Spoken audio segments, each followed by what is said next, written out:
Yo, YouTube and YouTubers. This your boy Triple Cup Chuck. And guess what? I'm up. And when I say I'm up, that means I'm up next. And you tuning in to the Triple X Box Show. Time to flex. I'm up.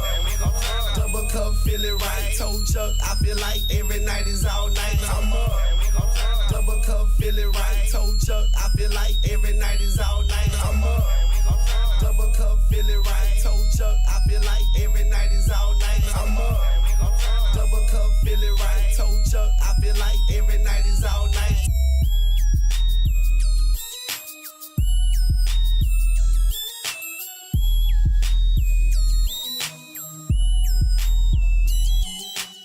What's good with your YouTube? This your boy Triple Cup Chuck and I'm up. And today I want to talk about the MPDs. I got an opinion piece and I want to talk about this gaming award show that they got coming out. What I think about sales and what sales mean to me. I want to talk about a little bit about the updating the clubs, story modes versus multiplayer. I want to talk about these game awards. I want to talk about the MPDs. First thing I want to tell y'all about sales. Okay, what I like about sales and what I dislike about sales. First thing I don't like about sales is things that go on with the fanboys, you know, bragging about what console sell the most. Really and truly, I don't care. Xbox, PlayStation, Xbox, as long as they both selling, I'm good. That's the main thing, what I really don't like about sales. But you know what I'm saying, don't get me wrong, it's kind of cool to like people when they picking their side and having their own team. This is what I like. If something that you like, you're supposed to hold it up proud. You know, if you're a PlayStation player and you like PlayStation games, you like RPGs, you like single player games, you're a PlayStation player. If you're an Xbox player, you like multiplayer, you like shooters, you like to shoot stuff, you know. Neither one of them is better than the other. Certain people like certain games, certain people like other games,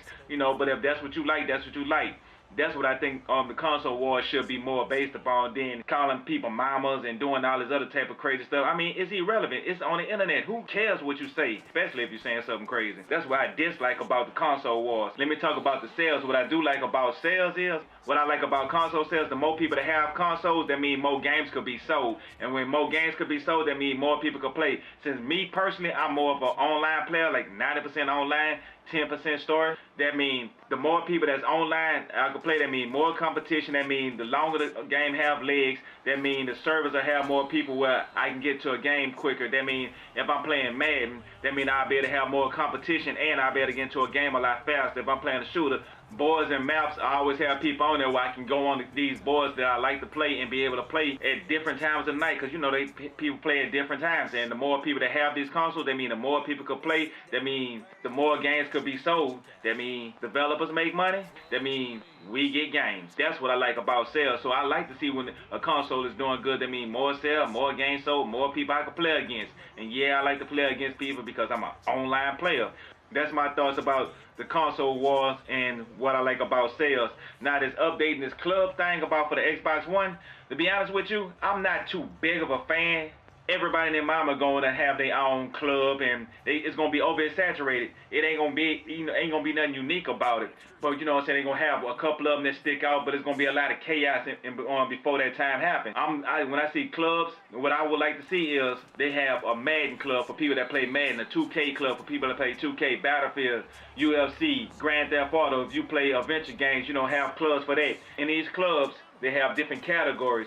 I'm looking for people that don't, you know what I'm saying, don't use profanity, and y'all can get into a club. Or, at the same token, it might not just be Pacific games. You might have a club to say people that love RPGs, people that like sports games, people that like fighters, shooters. Select clubs. Don't just have Tim, Joe, Brown, this person club, that person club. That's too many clubs, and I wouldn't know what to look for. It's going to have too many things going on for me to know what I really would like to get into. So that's what I don't like about clubs.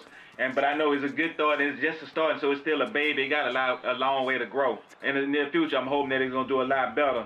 And I hear a lot of people talk about, okay, the other thing, I hear a lot of people talking about stories versus multiplayer, games that come out with no stories, games that come out with just multiplayer, games that just come out with stories with no multiplayer, some of them story-based, but then they tack along a multiplayer. Personally, I know what it is. I said if you haven't heard my last video, you need to go back and check it out. I was telling people about my conspiracy, and this have a little bit to do with the conspiracy. If you beat the single player game, 9 times out of 10, you can return this game to GameStop and get money for it. That means the next person, when they come in to purchase this game, they gonna see it at a cheaper price, so that means they gonna purchase the used copy. Now, people always be wondering why Grand Theft Auto is always in the top 10. It's always coming out with free DLC, keep people playing it. And with Grand Theft Auto, you don't want to return this game because there's always something that's going on to keep you invested. Now that's why Grand Theft Auto is still sitting in the top 10, because they don't have that many used copies.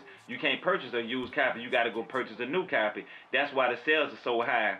And then think about it, in the top 10, when a person purchases an Xbox One or a PlayStation 4, it's only a handful of games they grab. Madden, 2K, a shooter, you know, Call of Duty, Titanfall, Battlefield 1, or Grand Theft Auto. So when sales up, one of those games getting sold. And then when it's not sports season, when it's not 2K or Madden, when football season over with, and when basketball season over with, Grand Theft Auto all day long. That's why that game is still in the top 10 month after month after month for the people that didn't know. So that's what I think about the single player games, and why they try to attack on multiplayer, which don't make no sense. They need to work on the game, have some DLC, keep the game going.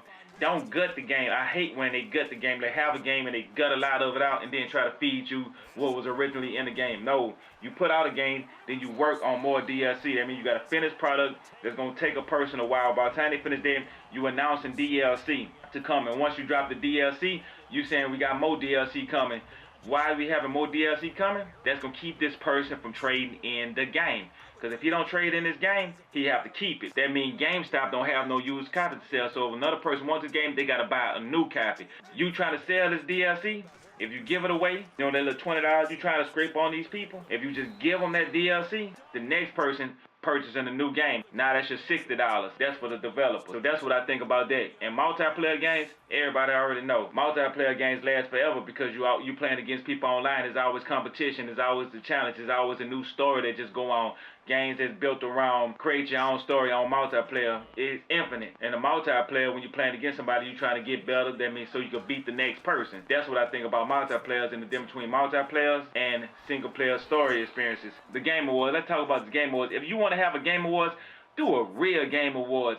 Don't be trying to sugarcoat it and water it down. I mean, if you're going to do a Game of the Year, make it be a Game of the Year. What I mean by making it be a Game of the Year, like when they did Witcher 3, when they say Witcher 3, Game of the Year, salute. I respected that. When they said it was Game of the Year, I gave them their props. That was a Game of the Year. And a lot of games that I see that goes up for Game of the Year, I'm like, no, it do not belong in the category with it. For example, indie games should not be nowhere near Game of the Year. They should have indie games in their own individual category. Now you can have it like, okay, indie game, you got your AA, and you got your AAA. AAA should wipe the floor with these AA's and these single A indie games every time.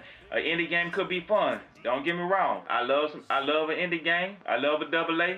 I love a AAA. But I know one thing. An indie game have no place with a big blockbuster AAA game talking about going up against for Game of the Year, and an indie game beating a AAA game. Like last year when they said Rocket League beat out Forza, that was just a spit in all gamers' face. How could I put other gamers onto this type of lifestyle when they see that, they be like, man, that is foolish. That don't even look right. Let's say if a person haven't played neither one of these two games, they could just look at Forza and say, there's no way possible Rocket League should have beat Forza. And I ain't just talking about Forza. Let's go a little bit deeper. Madden, last year, it was the same game, but at the same time, it was better than Rocket League. Another game, 2K. 2K did something where they should have won Sports of the Year. I haven't played a 2K game in years. I was a Madden player. Last year on 2K16, Spike Lee story mode they added onto this game made it a whole new level. That should have won Sports Game of the Year. This indie game, it shouldn't have won. In actuality, it shouldn't even have been in that category. They should have put that in the indie category. If they wanted to do it just for slits and giggles, okay, I can see that. But winning it, no.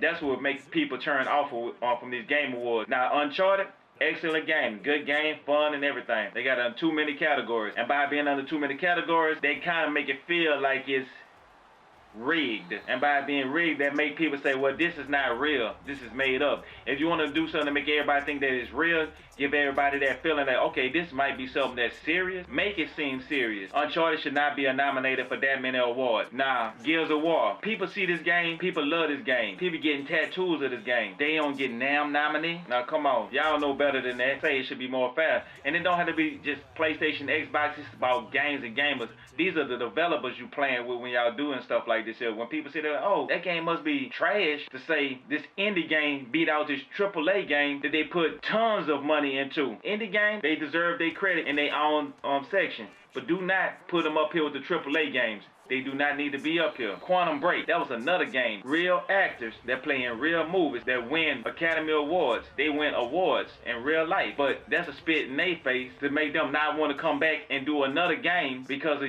y'all don't want to say, acknowledge the fact of these is professional actors doing professional jobs on a whole different level. They might come back and do a PlayStation game. But now, they ain't gonna do nothing. They like, oh, that's how they treat us? If we're doing a game, they ain't gonna want to come back to this here. That's gonna turn other professional actors away from gaming. Y'all gotta watch what y'all doing when y'all doing stuff like this here. If you had a person to come from Game of Thrones to play in a video game, that's gonna make everybody that watch Game of Thrones be interested in video games, want to see what's going on. Like, okay, let me check this out. This is one of my favorite actors. I want to see what this game about. He might have came back and did a different game. He could have brought people from a whole different category checking out games. Now we have more gamers that wasn't even introduced to games. Now they are. But y'all want to talk noise and talk down. That's holding you back. See, I'm from Louisiana, and we call that crawfishing. And if you don't know what crawfishing is, that's you take a bucket, and you pour all the crawfish in this bucket. And when you pour the crawfish in this bucket, ain't no top on there. The crawfish can get out, but guess what? One crawfish trying to crawl out, the other crawfish pulling them down. Another crawfish trying to get out, the other crawfish pulling them down. That's why we call it crawfishing. You cannot get out the bucket with other crawfish pulling you down. I mean, you get the concept. Anyway, though, I'm ranting on about this shit, but I'm just kind of passionate because I would love to see this industry do well and just explode, blow up. Because, you know what I'm saying, the music industry, the movie industry, the sports industry, and gaming industry. That could be the top 4 things. People would take gaming industry serious when they see us get over their hump. The hump would be sports people, music people, movie people. We get those into gaming, they fans are coming behind them. That means PlayStation gonna do better, Xbox gonna do better. We gonna be able to cross-pollinate. It's gonna be beautiful. But one thing about this gaming awards, it just need to buckle down and do things right. Do things right, you will see a whole lot more. That was me giving my rant about what I think about sales, what I think about the clubs, you know what I'm saying, story versus multiplayer. You know, I had to throw a little bit of that in there. And this VG Choice and this Game Awards and the industry. Well, this your boy TripleCup Chuck, and I'm out. And remember, I don't do this for me, I do this for we. That's why I'm putting it together the way I'm putting it together, because I ain't doing it for just this person and that person. I'm doing it for all of us. I ain't doing it for me, I'm doing it for we. Remember that. This your boy, and I'm out of here. It's a really nice 15-yard pickup, and now it's 1st and goal. That throw has to be a quarterback's dream, doesn't it? Big tight end, curling in the middle of the field, so it's great sight lines for him. And when they show their numbers back to the quarterback, when they sit down right there, that should be pitch and catch. To throw is Breeze. That's caught at the 3. Call it a gain of 3, and that'll bring up a 2nd and goal.